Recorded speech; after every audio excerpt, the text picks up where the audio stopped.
عندما ننظر إلى مقلب الزبالة اللي بيشاوى، عندما فقدنا قانون المثلث، فحتى لا نحرم من زيارة الأهرامات، فوجدوا لنا هرم صناعي متنكر في جلباب مقلب زبالة. فعندما درسنا قانون المثلث الكوني وجدنا أن هذه الذرة هي خلاصة علم الأهرامات، وكانت لنا الأهرامات مقياس حتى نرى هذا الهرم المجسد في جلباب جمع ذرات، ومن كل ذرة ذرة وذرة، ذرة الذرات. ولا تعجب أن أهل القرى يتحدثوا في هذا الحديث، لأنك اللي من غفلت عنها. أنت من الذي غفل عنها؟ عندما خلق الله الكون قال لنا: هل أتى على الإنسان حين من الدهر لم يكن شيئا مذكورا؟ فانظر عندما استخلفه آدم لا يرى القرى أنها نهضت بخير علم لأهل المدن وارتقاء بهم لهم فيهم.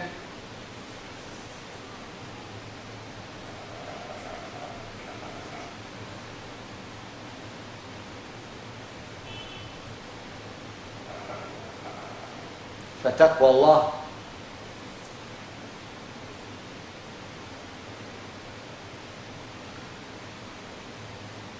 فيما استخلفكم الله فيه من علم ينجب قوانين منجبة لآلات تعمل بالديمومة كيفما يعمل هذا الظل ونواة ذرته. الأرض لا تتوقف عن الحراك، ونحن فقط اللي من يتوقف. والدليل فقدان المصطلح العلمي الصحيح، وعندما علمناه لا نعي أن له مئوية يتبعها مئويات، كقانون أحرف، كقانون أرقام، وكقانون أحرف.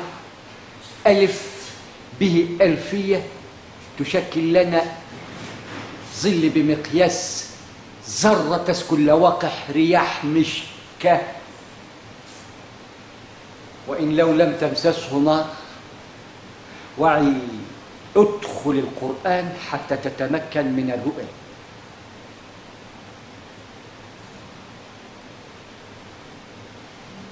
كفانا قراءة انشئ،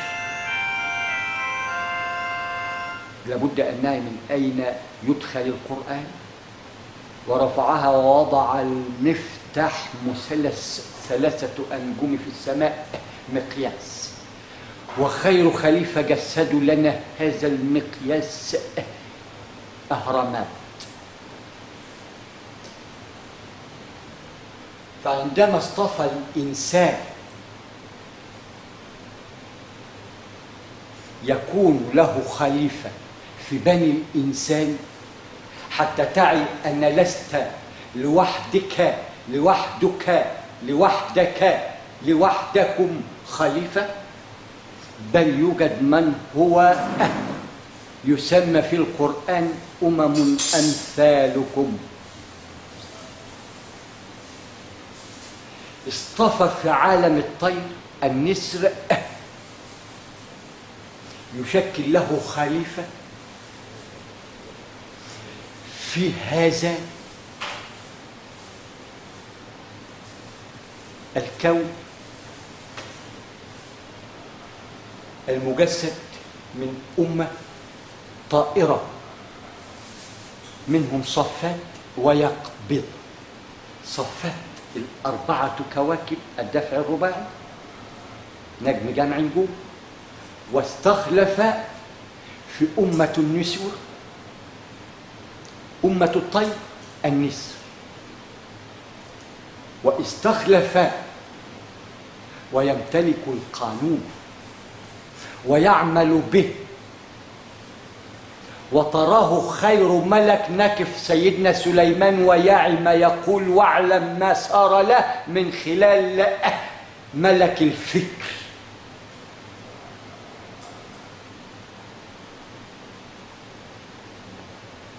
ومنتظر من 1405 أعوام عكاف. واستخلف لذاته خليفة في عالم الحيوان يحكم بقانونه في الأسد، لأنها أمم أمثالنا بها الملوك والملكات، ولكن نحن حصلنا هذا أو ذاك. كان لنا هذا أو ذاك مقياس كخليفة استخلفهم الله حتى يكونوا لنا آية نتعلم منها ونغشي أبصارنا. فسرك المغشى علينا من الموت بقانون 60-70 فوق 70 وتفوق من هذا الحلم، يا إما كان خير حلم من خير عمل، يا إما كان كابوس من خير عمل، وكلاهما خير وفتنة، حتى نعي أين الفتنة وأين التمكين، وكيف تبايع في وادي الفتنة اللي ستفتنك من الخير وتفتنك من الشر، وكلاهما في السوق. فممن تتسوق.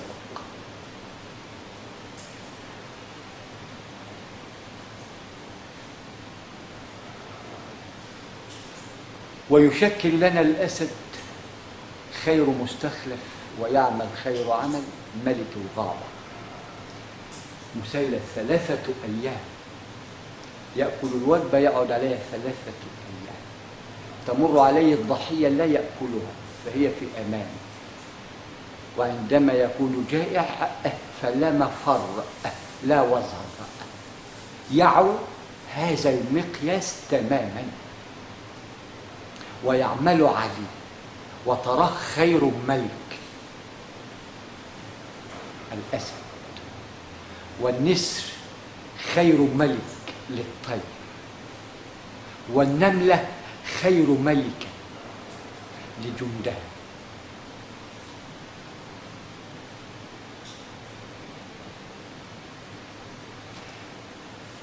ومثلث يسمى ما لا عين رأت ولا أذن سمعت ولا خطر على قلب بشر، يشكل أمم أمثالنا، ولكننا ذكرنا ما هو أمام أعين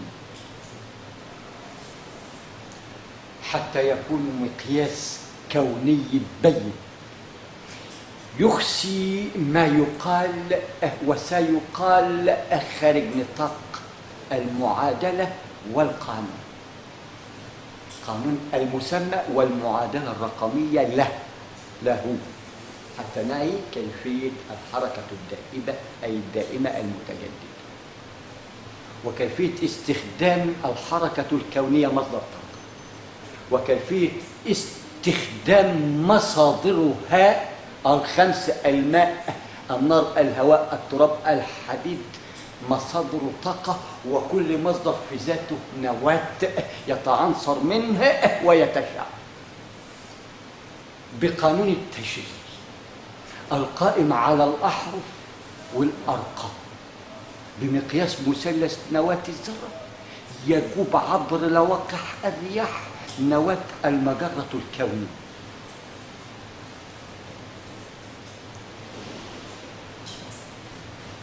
التي أنجبت لك آلات يا راجل يا طيب، تأبى وتغشى وتعمل مغشية عليك. سمعت حاجة ما حدش سمعها قبل كده ولا ايه؟ ولا أنا بتكلم عبري؟ أنا لسه ما ترجمتش العبري، أنا جيت أترجم العربي عربي إلى أن يأتي الإنجليش والعبري وكل اللغات وصف الصف. فعندما أترجم لك العربية بالعربية وتعمل مغش عليك، فهنا يكون مقياس الضحك مع مراعاة وضع الديمومة لفئة اختصها الله تكون لأهل العلم آية مبينة ومعلومة. مبينة من المقياس الرقمي قدرها، ومعلومة بالاسم.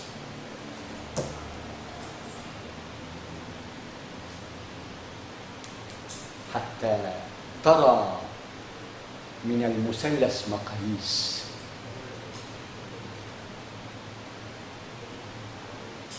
مفتاحها ثلاث: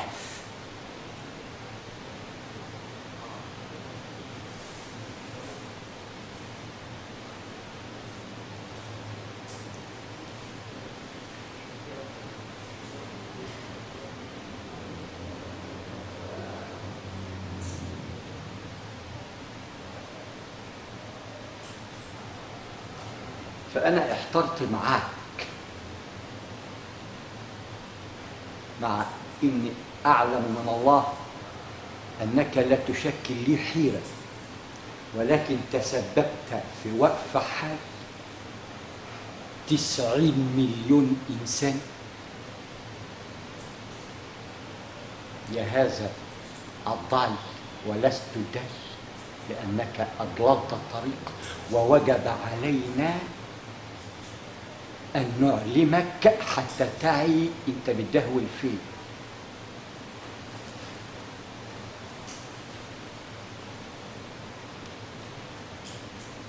فعندما أترجم لك العربي عربي أعلمك بأن الألف علمت أنه ألف حروف متشبكة لبناء جملة مفيدة، ولكن عندما لا توجد هذه الكلمة المفيدة ووجد زبر، أي قطعة واحدة من قاموس الزبر وهي الألف، ماذا سيكون رد فعل سعادتك ومفهومك وبعدما أن أنزل علينا القرآن بأن الألف حرف واللام حرف والميم حرف؟ فماذا أنت بهذا الألف فاعل يا مفاعل غير قادر على التفاعل؟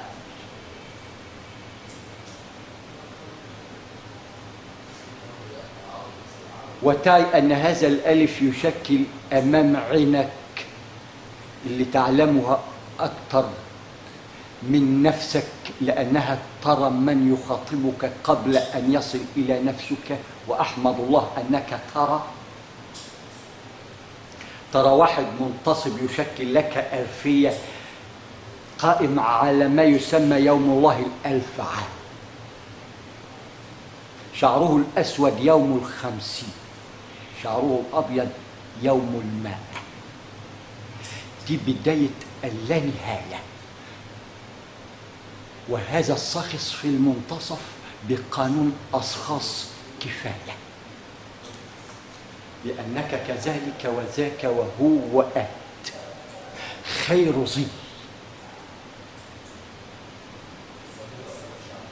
لتأبى يا خير ظل من خيرات الله التي أنجبت وتذكرت بخير ظلال تؤدي إلى جريان النيل الراكد.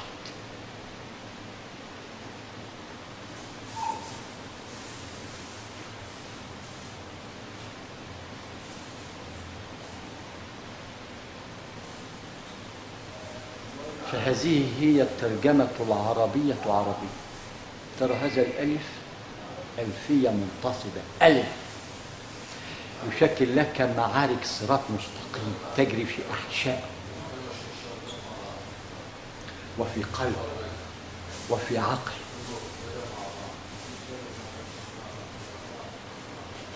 تتوقع أن يبترك أيا كانت ديانتك، لأن الآلة خيرها سيصيب من لا يهتدي إلى أن يحاسبه رب. نحن نوجد من ينفع الأمم بهذه الترجمة العربية بالعربية، واضربوه ببعضه. ده ما يسمى الضرب بالبعض، حتى تعي كيفية الضرب بالبعض. يبقى هذا البعض له مئوية بداية اللانهاية، لأن هذا البعض يشكل بداية اللانهاية. ولكن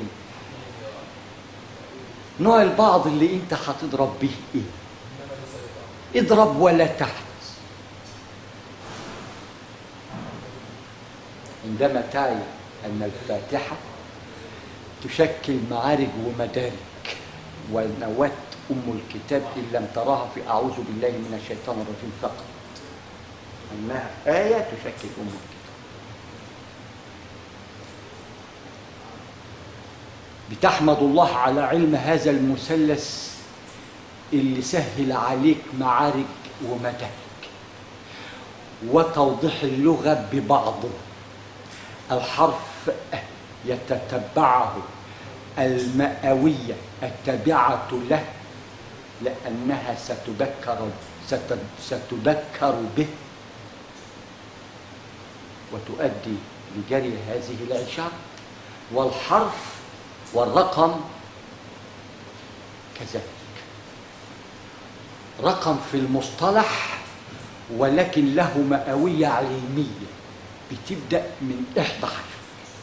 يبقى الألف بيبدأ من الألفية وواحد الألفية، من يحرك هذه الألفية، وهذه المئوية وواحد الماء لمن سيحرك هذه الماء، وواحد التليار المحرك أي القانون المشغل لهذا التليار، جمع تليارات مع ثبات الواحد.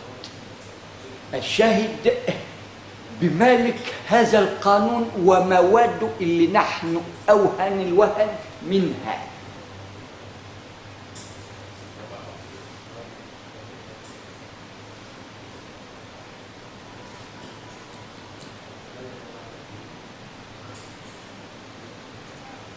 فعندما يكون بحثي في القرآن وتقول مال ومال القرآن مخترع آمنا، ولكن يدخل في القرآن فهنا السعي.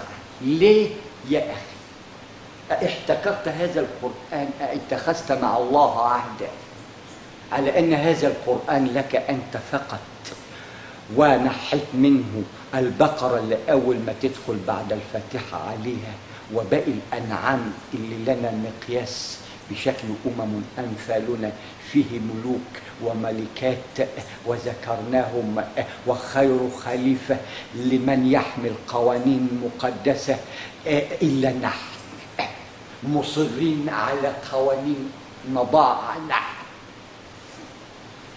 ولا نرى هذه القوانين اللي تشكل لنا آيات مجسمة ومترنحة. فقد العلم، تبحث عما لا تعلم عنه شيئا. ماذا تريد؟ ماذا تريد من المثلث حتى تكون ثري؟ يتجاز مقياس الثراء في المثلث، مقياس القناعة في المثلث، مقياس الميكنة الكونية في المثلث، مقياس التشغيل المثلث ذاته عندما تعي كيفية استخدامه بقانون الأحرف والأرقام بمقياس مثلث نواة الذرة. الأحرف ألف ألفية، نواة اللانهاية ألفيات رقمية، وأكم من ألفيات استدار عليها الزمان. بداية اللانهاية، لأنه غرف الله، الله يتكاثر ويشكل نور الله، ونحن بعلمنا المدنس نريد أن نطفئ نور الله، والله متم لنوره من خلال تكويرها مع مراعاة ديمومتها وتكوير القمر وديمومته، والأرض أم هذه الأثقال إلى أن تصل للأنجم ينقصها من أطرافها، لأنه للخلق موسع من خلال عبور هذه الذرة من هذا الثم اللي يشكل معراج ثم الخلاط تعرض عبر النخاع الوهم. هكذا يتكون ويخلق الإنسان من الحالب العمود الفقري إلى أن ينتهي بالصراط اللي له مقياس، لا تعي أن هذا الصراط مايل على حيله لا يعي إلى أين يتجه. هل أنت تحكمت في هذا الصراط الممدود بمقياس مبين ومعلوم وعايز تطول وتأثر؟ أنت خدت الأصل الأول مقياس حتى تعي إلى أين أنت ذاهب بقانون الانكماش، يتحرحر بالحرارة وينكمش بالبرودة. فقبل أن تلعب في هذا الصراط وتعبث به عليك بأخذ مقياسه، عله يكون هذا الرقم مقياس إلى أن تعي الاسم أي المصطلح، ويسمى الحج المحجوب.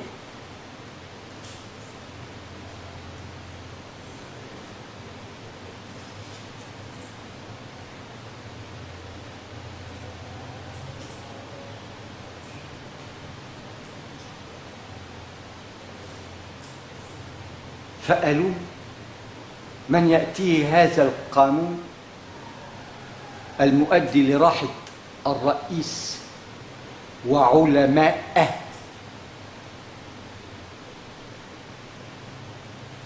وليسوا بعلمائه لأنهم علماء الله، علمائه، كما القانون دار القضاء له حكم ذاتي، تكون فصيلة العلماء لها قانون يربط الجميع بكل قانون يقنن قانونه، لأنهم تبع عباد الله من يحكم في الأرض من خلال ما يروه من علم وينفذ لهم هذا دار القضاء. أرباب الله في الأرض من يحكم بالحق.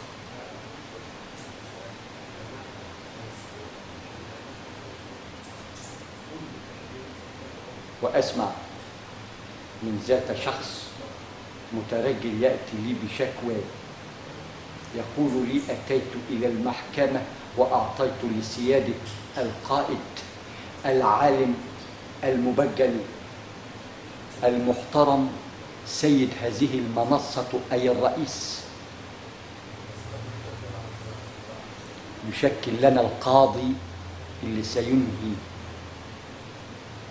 بالمعروف وينهى عن المنكر ويعي ما معنى ارتقاء الإنسان والرقي الإنساني اللي فرض علينا، عدم إهدار إنسانية أي إنسان ناسي أن له شأن عظيم. تذكرت أنت شأنك وعلشان هو أقل منك نسيت شأنه،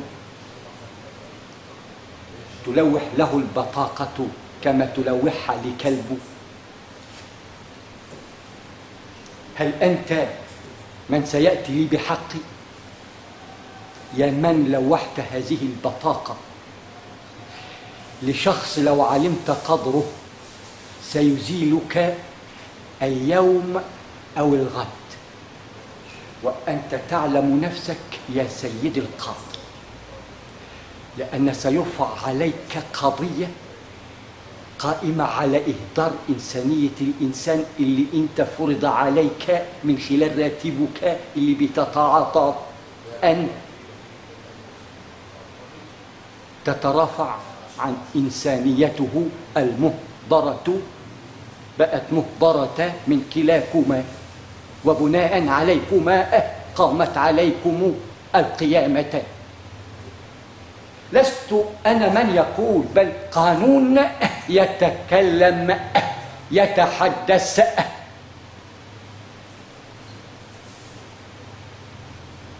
فعندما يكون القاضي لنا هذا القاضي مقياس يلوح للمواطن بطاقته، لأنه يرى نفسه من أرباب الأرض وهذا من كلاب الأرض.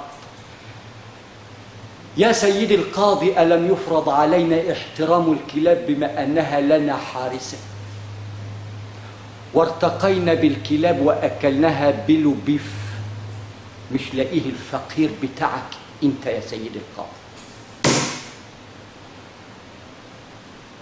لأنك أول من أهدرت إنسانيته بتلويحك بطاقته. بعد كده لازم تقرأ الاسم كويس وتعي أن للأسماء قانون والأحرف قانون، وكلاهما يعمل بقانون التشغيل اللي سعادتك المفروض تكون عالم من الله قبل أن آتي أنا وأعلمك إياه. كما الوزير الخربان أقول له أفقر وزارة عندك آلة واحدة تغنيك أنت ووزارتك إلى أن تأتي الوزارة التي من خلفك تتقنص وتتملص وتعمل لي البروجندا ده أنت وقعتك شلش. مش يا أخي أنت الوحيد يا أبو سمات حلوة الوش الأحمر والمدور وقاعد على كرسي لا بتاع علمه أي علمه. أنت اللي أنا باجي لك وجيت لك متخفي، عرفت أنت فين الآن؟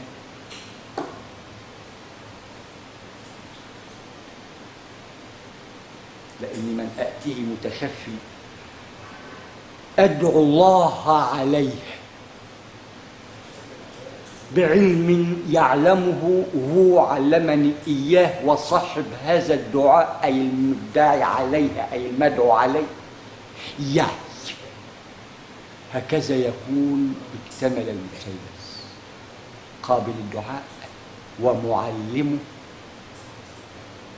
سبحانه وتعالى، ومن تعلمه من استخلفه على هذا القانون اللي انت تيجي تسرق آلة منه تلاقيها مدلدلة وراها قوانين تسيبها وتجري يا تايه. قول ده واد من العزبة أضحك عليه، نسيت إن ربه معه وأهله ثم من حوله، وانظر بكاميرتك الخفية اللي خفت عن نظر سعادتك، والقي بنظرة سترى بعينك اللامجردة، لأننا نرى بأعين الله وأنت ترى بعين المغشي لا يدري ماذا سيفعل في هذه الغشية 50 60 70 فوق 70 ضيف يعمل إيه؟ دور على جلبابك النقي سترتقي هنا وهناك، ونحن ندلك ولسنا بضاليك، ندلك على زوجين: ارتقاء كرسي أعظم وبزنس من خلال آلة تشكل ظل في نهر تعمل لك بالدافع الذاتي ودخل شهري دائم. هذه الآلة يأكل من خلفها 3 فئات: أهل الحكم ينتهي بالقضاء، أولهم العلماء يليهم الحكام ينتهوا بالقضاء الذي سيقضي ما هو قاض. رقم 2 الدرجة الفنية المدبلمة التي لا نعرف لها علم عن علم، أي المضحوك عليها، وفصيلة العمالة اللي ستروا فيهم خير ما أنجبت الأرض والسماوات. العمارة، الجند، إلى أن نذكر بهم. أي سمحي أمية القرى، ها هو علم القرى، علم القرى، علم القرى الآن. مثلث نواة الذرة لوقع الرياح، حارق خارق، حارق بروجندا خارق، مقياس رقمي بحت، لا حلحلة ولا لحلحة فيه. هذا هو علم القرى، يقول لك تقوى الله قائمة على ما يسمى الطاقة الثابتة تقوى، زائد ثبات الطاقة تقوى، تساوي حركة دائمة اتقوا.